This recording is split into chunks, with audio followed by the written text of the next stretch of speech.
better. And it's time to go.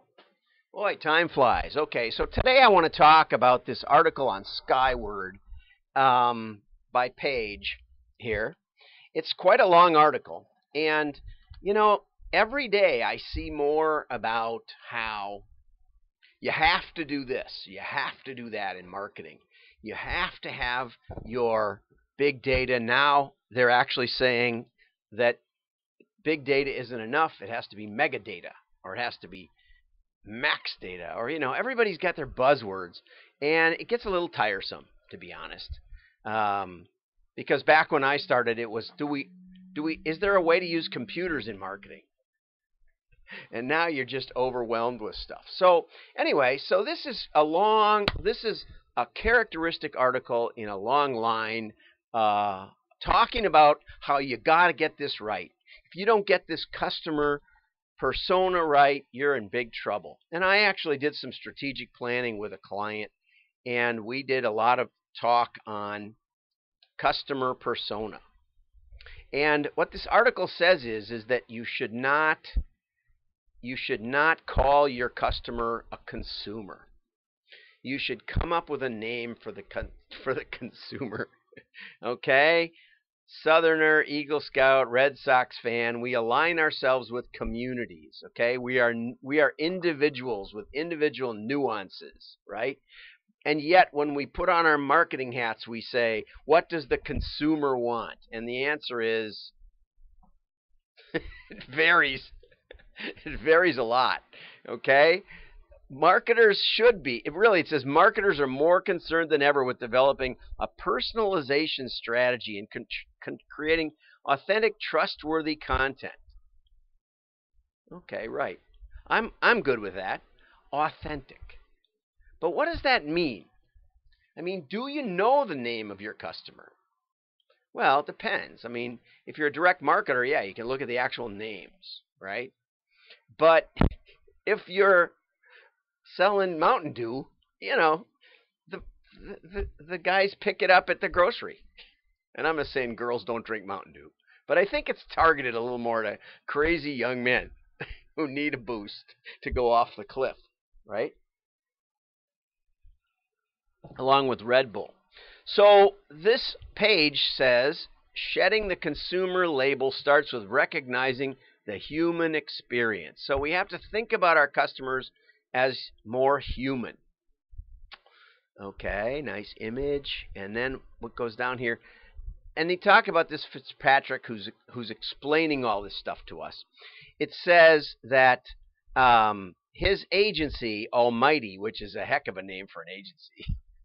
A little hubris there? No.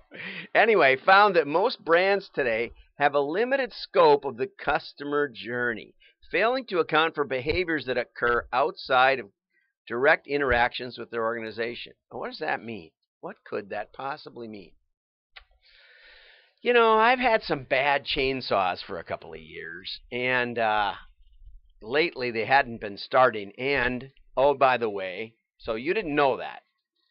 You might have known that I bought an Echo 30 years ago and that I bought a Husqvarna about 10 years ago.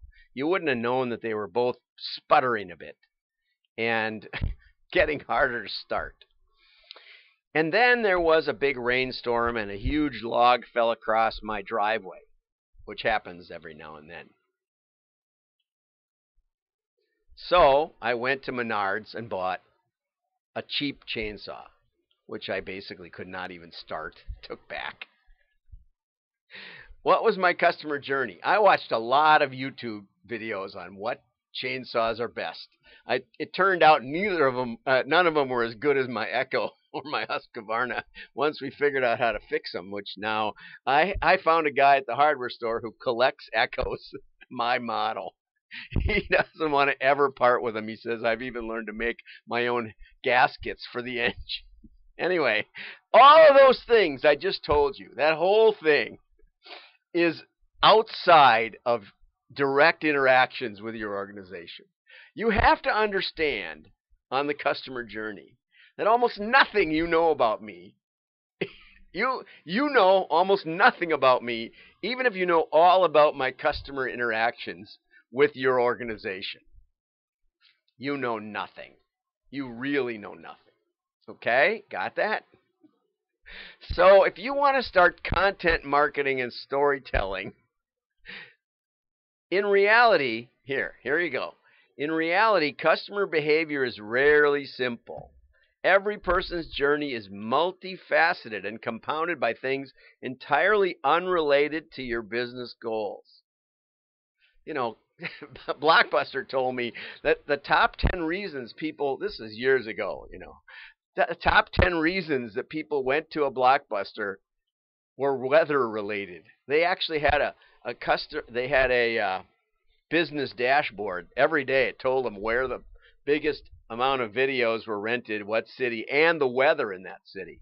They said 5 of the top 10 were weather related. If they could just rent hurricanes, they'd rent a lot more videos, or blizzards, they said. That was the main thing that drove it. So they actually knew something about their customer journey. But the bottom line is, you don't know much. You don't know much. So on one hand, we're supposed to think in terms of the names of our customers. Okay, let's call them all Sally. That really helps us. Okay? Using the language of buying rather than the language of exciting or interesting or reaching misses an awful lot of the customer journey, right? Yeah, it does, but you don't know what it is anyway, right? I mean, you just don't know. Now, I want to talk for just a minute or two about direct marketing. There's 2 worldviews here in marketing. One is we can figure out if we sit in a room, if we have enough big data, all of the rest of this stuff, we can sit in a room and we can figure out the customer journey. And we can map it, all the complexities of the world. It's a little bit like predicting the weather. We don't even know what the variables are. Okay, so in your own experience, think of something that you bought that you actually went through a process of buying. But almost nobody goes through the process. You know, the light bulb burns out and you say, oh, I got to stop at the hardware store and get some bulbs. What's on sale? You know, 90% of your buys are impulse buys at the store. Okay, so don't talk, okay, so now, but I'm not saying there aren't any. But in direct marketing, what we do is we test offers. We know that 90% of the people aren't in the market for our stuff right now. So we get compelling offers. We say we can't predict the market, but let's let the market tell us. Let's A/B split. And, we can refine it a little. The very first model I built was for Cabela's and Dick Cabela, and it was 150 cells. Each cell represented a segment, right?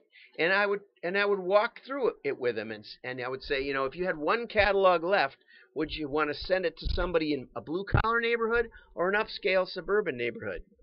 And I said, actually, the historical data says the blue-collar neighborhood. And he said, yep, that's what fishermen are like. Now, Paige, of course, her bio is down here. As far as I can tell, she has no marketing experience whatsoever.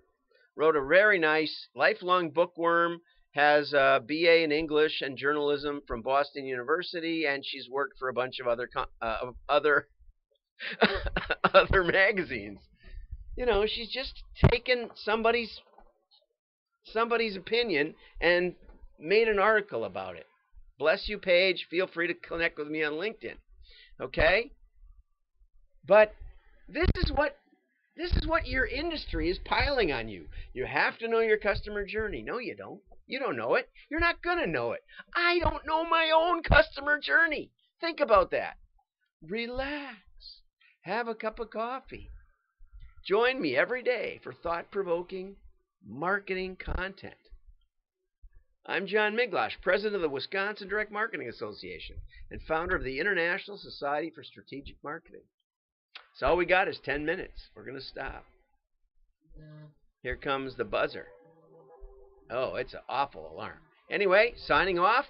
Let's see how we sign off. We got to go over here. Signing off. Stop streaming.